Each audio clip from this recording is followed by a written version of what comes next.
Hey everyone! Today I'm going to show you how to make this polka dot dress for a stuffed animal. Whenever my family gets together for New Year's Eve, we always make sure to wear red and polka dots to bring us good luck in the new year. So I thought this outfit would be perfect for today. Now let's get started!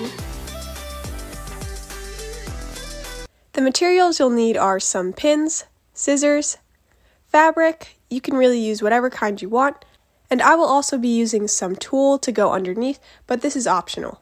You'll also need some patterns, and to get these you can just click on the link in the description box below. And you'll lastly need some Velcro. Now the first thing we need to do is cut out our pieces, and I'm going to be using a cutting mat for this, but you can always use scissors.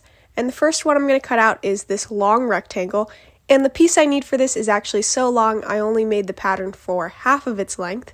So what you'd want to do is fold your fabric in half and then pin this on top. So when you cut it out, you'll have a piece twice the size of this pattern. But for me, my fabric wasn't long enough to have this as one continuous strip, so I'm just going to cut out the two pieces separately and then sew them together. You can always do this too if your fabric is short like mine. Now I'm cutting out two of these smaller rectangles for the straps, and then cutting out this kind of curved shape for the top. Lastly, I'm going to cut out my tulle.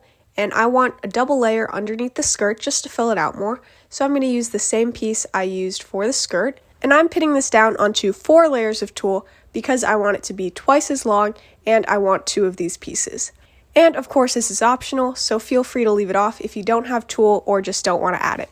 I wanted my tulle to stick out under the skirt a little bit, so I really should have cut this rectangle a bit wider than what I did here. I followed the pattern exactly, but if you want to make it stick out more, you'll just have to cut the tulle wider than the pattern. And after that, you should have 2 very long rectangles of tulle. Next, I'm going to work on the piece for the top, and I'm first going to flip it over and just fold over this curved edge like this. And I'm going to do this all the way around to hem this top edge. After I have it all pinned down, I'm going to do a straight stitch on my sewing machine to create this clean edge. And I'm going to switch to a little bit of a smaller stitch just so I can have more control when going around this curve. And after that, you'll have this nice clean top edge, and we can set this piece aside and move to our skirt piece. So as you can see, I've already sewn my 2 pieces together, so now I just have this very long continuous rectangle. And I'm first going to start by hemming the bottom edge. So I'm just folding this edge over once and then pinning it in place. And I'm going to do that down the entire rectangle. And since this piece is so long, it might take a while, but it's definitely worth it in the end. Then I'm going to do a straight stitch across the entire bottom edge. Next, I'm going to fold over the edges of each side. So I'm going to do the same thing and just fold this over once and pin it in place. I'm going to sew this with a straight stitch and do the same thing to the other side. After that, you'll have nice clean edges on the sides, and now we can start adding our tulle. I want my tulle to be under the skirt, so I'm going to lay my 2 layers on the bad side of the fabric. And I want my tulle to stick out just a little bit on the bottom. I did a little less than 1/2 inch, but if you cut your tulle out to be wider, then you can do a little more if you want. So I'm just going to be pinning them together at the top like this. And after pinning the rest of it down, I noticed my tulle was a little bit longer, so I had to trim that off. And then I'm going to do a straight stitch across the top, and what's really important this time is to not lock one end of your stitch, because we're going to want to pull that thread later. After that, we're going to need to grab the loose thread from the side we didn't lock, and mine isn't at the very end because I accidentally locked my stitch just out of habit, so I just had to undo that to get to the loose thread, and now that I have that, I'm just going to pull that lightly, and that will gather the material at the top of the thread.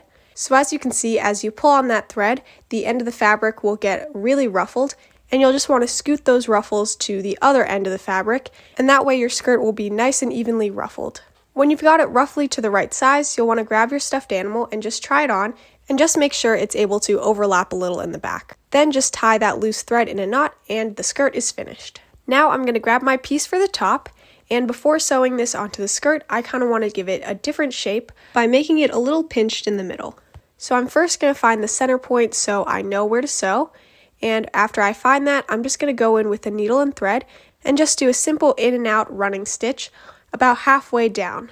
So as you can see, I'm just going in through one side and out through the other to make these little individual stitches, and that way when we pull them, they'll all be able to kind of squeeze together and make this pinched look. I know it's really hard to see since I'm using red thread, but when I pull on the thread like this, they all kind of gather together and pinch in the center, and that's the exact look I'm going for. So I'm just going to continue doing that until I'm pretty close to the bottom, since I want this to go down about halfway. And after it looks the way I want it to, I'm just going to pull the thread all the way and then turn it to the back and go through all the layers with my needle one more time before locking the stitch. Next, we can finally connect the top to the skirt, and first I'm just adjusting the ruffles the way I want them, because once it gets sewn to the top, these ruffles in the center will get locked in place. And I'm also folding it in half to find the midpoint, just to make sure this top is perfectly in the center, but it'll be okay if it's a little bit off-centered. So now I'm just flipping the top good side to good side with the skirt, and then just pinning them together along this edge. Then I'm going to do a straight stitch right where I pinned to connect them. After that, the rest of the skirt not connected to the top still has a raw edge on top, so I'm just going to fold over this edge and pin it in place. And this will be kind of thick because of the ruffles, but I'm just going to pin down this side and the other side, and then do a straight stitch across both of them to lock them in place. Next, we need to add the Velcro. I have this little rectangle of Velcro that I'm going to put on the good side of the left side of this skirt. And so I'm just going to do one pin like this, and then for the other one, make sure to put it on the bad side of the other side. And since this Velcro is pretty wide, I'm going to use a straight stitch to do a mini rectangle inside the perimeter of this Velcro to sew it in place. After that, your Velcro will be attached, and for this one where you see the Velcro on the good side, I just used white thread so it would look better. Now we can set this aside and focus on our straps, which is the last thing we're going to do. So I'm going to grab my straps and fold them in half good side to good side and then pin them in place. And I don't know why I made my pattern for this so thick, so I made sure to make them a little thinner for the printable version. But I'm just pinning this in place, and then I'm going to do a straight stitch to close it up. After that, since mine were so thick, I had to trim off some of the extra fabric, but after this we just need to turn these pieces inside out. This can be a little tricky, so I tried using a crochet hook at first, but I found it's just easiest to start it off with your fingers, and then once you have it a little bit inside out, put the end of a pencil or a paintbrush into that top part and just pull the rest down until it's fully inside out. Before we can add these on, the last thing we need to do is add some Velcro to the top, and that's because I want them to wrap around and connect to each other on the back of the neck. So before laying the Velcro down, I'm just folding over this top edge a little bit, and then placing the Velcro on top, and then pinning it in place. And I'm just sewing this on the same way I did for the other Velcro. Now I'm going to repeat the same thing for the other strap. And since both sides are good sides basically, it doesn't really matter which side you put the Velcro on. Now that the Velcro's on, we can finally sew this onto the dress. So I'm going to first try the dress on my stuffed animal, and I'm using Build-A-Bear for this, but I'll show you later that this will fit other stuffed animals. And so I'm just connecting it in the back. And I'm first going to grab my straps and Velcro them together on the back of the neck, and that way I know they'll be able to connect in the back perfectly wherever I put the straps. So now you can just pin them in the front wherever you want them, and after they're placed where I want them, I'm going to take this off of my stuffed animal and just sew these on with a needle and thread. I usually do a back stitch for this, but you can do whatever stitch works. And after that, you are done! So I'm going to try this on my Build-A-Bear, and it should fit perfectly.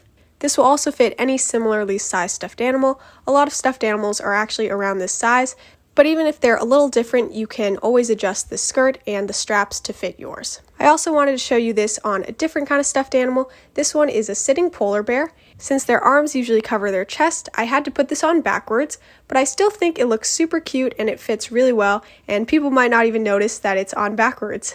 I really hope you enjoyed this video. Please like, comment, and subscribe to my channel if you want to see more, and I'll see you next time. Bye!